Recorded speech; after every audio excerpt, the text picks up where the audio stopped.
Chapter 12. Joash began to rule over Judah in the 7th year of King Jehu's reign in Israel. He reigned in Jerusalem 40 years. His mother was Zibiah from Beersheba. All his life Joash did what was pleasing in the Lord's sight, because Jehoiada the priest instructed him. Yet even so he did not destroy the pagan shrines, and the people still offered sacrifices and burned incense there. One day King Joash said to the priests, "Collect all the money brought as a sacred offering to the Lord's temple, whether it is a regular assessment, a payment of vows, or a voluntary gift. Let the priests take some of that money to pay for whatever repairs are needed at the temple." But by the 23rd year of Joash's reign, the priests still had not repaired the temple.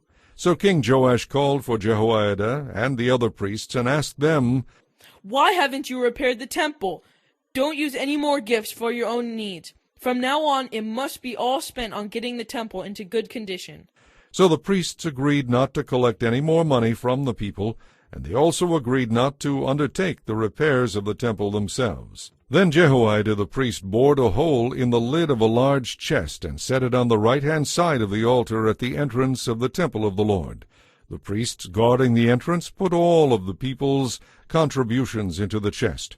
Whenever the chest became full, the court secretary and the high priest counted the money that had been brought to the Lord's temple and put it into bags. Then they gave the money to the construction supervisors, who used it to pay the people working on the Lord's temple, the carpenters, the builders, the masons, and the stonecutters.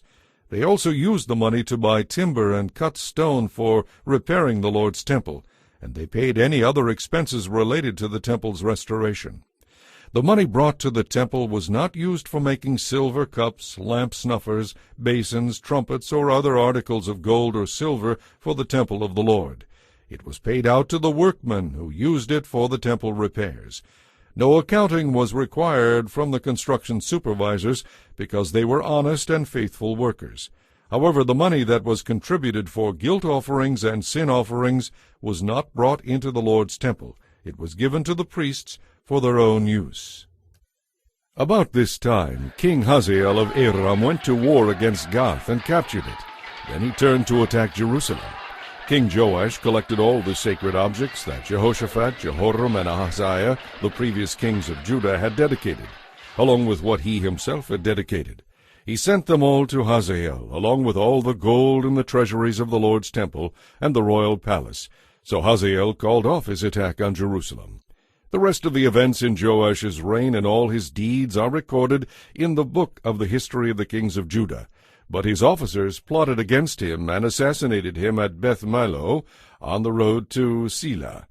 The assassins were Jozabad, son of Shimeath, and Jehozabad, son of Shomer, both trusted advisers. Joash was buried with his ancestors in the city of David. Then his son Amaziah became the next king.